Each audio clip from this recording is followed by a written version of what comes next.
السلفية هم من كانوا على مذهب السلف الصالح من الصحابة والتابعين. Nous sommes rentrés dans un mois parmi les mois d'Allah, le mois de Sha'ban, selon le calendrier musulman. Et ce mois est le mois qui vient avant le mois de Ramadan. Et donc, beaucoup d'entre les ulama ont expliqué que ce mois de Sha'ban est un mois qui sert en réalité de préparation pour le jeûne du Ramadan. Et comme Aïcha radiyallahu anha a mentionné justement à propos du prophète sallallahu alayhi wa sallam, qu'il n'a pas jeûné un mois plus que le mois de Sha'ban. Et c'est un exemple qu'on a donc dans la parole du prophète sallallahu alayhi wa sallam, dans son exemple, qu'il prenait le mois de Sha'ban et qu'il jeûnait plusieurs de ses jours.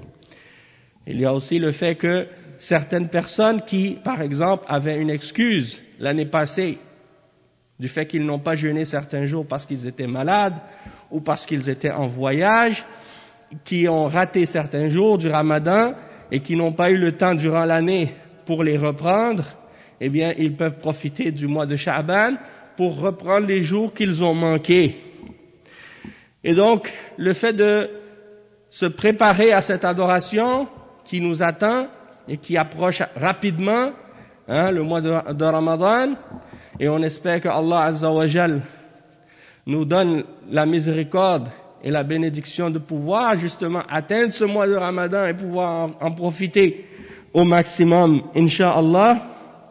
Et donc ça, c'est très important de justement profiter de ce mois-là pour essayer de se préparer et de jeûner, si on est capable de se préparer pour être capable de jeûner plus facilement et d'adorer Allah plus facilement lorsque viendra le Ramadan. Donc c'est quelque chose de très important. Et comme on sait que chaque adoration qu'on fait en islam, elle est souvent précédée par des actes surérogatoires ou des actes volontaires qu'on peut ajouter, soit avant ou après, eh bien, le Ramadan, c'est la même chose. Il y a des choses qu'on peut faire à l'avance pour se préparer et pour, disons, faire en sorte que ce soit plus facile pour nous et pour que ce soit également une cause pour qu'on puisse justement réparer certains de nos manques pendant nos adorations obligatoires. Également, une chose importante à rappeler, c'est qu'il y a pendant le mois de Sha'ban certaines innovations qui ont été inventées par les innovateurs.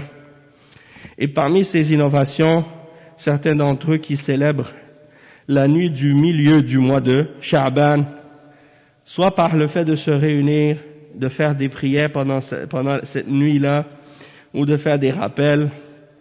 Et il n'y a rien qui a été rappelé ou rapporté dans la sunna authentique à ce sujet. Ça ne fait pas partie de la voie du prophète sallallahu alayhi wa sallam. Il n'y a rien de confirmé par le prophète sallallahu alayhi wa sallam à ce sujet.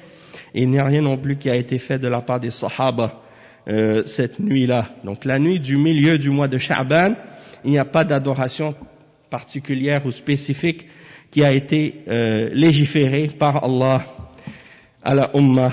Et donc de prendre cette nuit-là comme une nuit spéciale pour faire des actes d'adoration particulière, c'est une innovation, ça fait partie des bid'a. Et donc on n'a pas le droit de les pratiquer. Et le Cheikh Abdul Aziz ibn Baz, il a spécifié à ce sujet-là que c'est une bid'a de célébrer la nuit du milieu de Sha'ban et de faire un jeûne pendant le jour de cette nuit-là. Il n'y a aucune preuve à ce sujet, et ceux qui ont rapporté certains hadiths là-dessus sont des hadiths qui sont faibles, c'est-à-dire qui sont da'if. On ne peut pas les utiliser comme argument ou comme preuve. Et tout ce qui a été rapporté au sujet d'un mérite de faire la prière dans cette journée ou dans cette nuit-là, tout ça c'est des choses fabriquées, c'est-à-dire c'est des mensonges qu'on a attribués au prophète sallallahu alayhi wa sallam. Donc il n'y a rien de confirmé sur cette question-là, et donc de faire ça c'est une innovation. Et les ulama, ils nous ont avertis contre le danger des innovations, parce que l'innovation, c'est comme si quelqu'un essaie de rajouter quelque chose, comme si la religion elle n'était pas complète.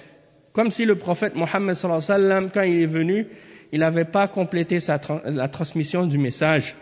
Il n'avait pas accompli sa mission de façon complète. Donc il est en train d'accuser le prophète sallallahu alayhi wa sallam d'avoir manqué à sa tâche de prophète et de messager. Et ça, c'est une grave accusation, une grave insulte contre le messager d'Allah. Puisque Allah Azza wa Jal dit dans le Coran, Al-yawma akmaltu lakum dinakum. Aujourd'hui, j'ai parachevé pour vous votre religion et j'ai complété sur vous mon bienfait et j'ai agréé l'islam comme religion pour vous. Donc, quelqu'un qui vient après le prophète sallallahu alayhi wa sallam et qui dit, on va rajouter des nouvelles adorations ou des nouvelles pratiques dans l'islam ou des nouvelles croyances dans l'islam, alors il est en train de dénigrer le prophète Mohammed sallallahu alayhi wa sallam en ajoutant des choses dans sa religion.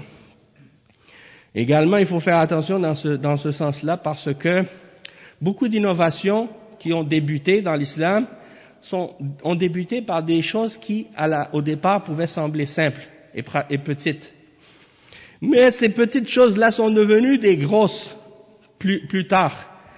Et ça a amené que certaines personnes, justement, ont commencé à même sortir des limites de l'islam et même commencer à s'opposer au reste des musulmans et à les déclarer mécréants ou à même rendre licite leur vie, et à se permettre de les tuer ou de prendre leurs biens ou de faire toutes sortes d'actes d'agression contre les musulmans.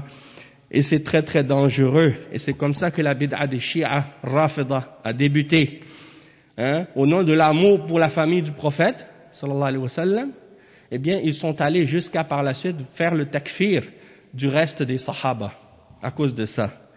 La même chose pour les Khawarij qui ont voulu vénérer ou montrer le respect envers l'application de la charia d'Allah et la loi d'Allah, et ça les a amenés jusqu'à faire le takfir des sahaba et de les combattre et de rendre licite leur sang et de faire le takfir du reste des musulmans par la suite. Également, il y en a beaucoup d'autres sectes et beaucoup d'autres groupes qui ont dévié de l'islam. À l'origine, ils ont commencé et débuté avec des petites innovations, puis petit à petit, ces petites innovations-là sont devenues de plus en plus grandes jusqu'à ce qu'ils dévient complètement du droit chemin. Donc, il ne faut pas sous-estimer ou négliger ou bien, disons, regarder comme si c'était pas grave. On dit, il n'y a rien de grave, il n'y a rien de mal, on fait la prière pendant le mois, une nuit. Où est-ce qu'il est le mal? Eh bien, le mal, c'est dans le fait de contredire la guidance du prophète sallallahu alayhi wa sallam et d'ajouter dans la religion. Donc, même si quelqu'un pense que ça, c'est pas grave, mais pour Allah, c'est très grave. Et comme on a dit, les grandes innovations, elles débutent comme d'habitude, elles commencent par des petites innovations pour devenir des grandes.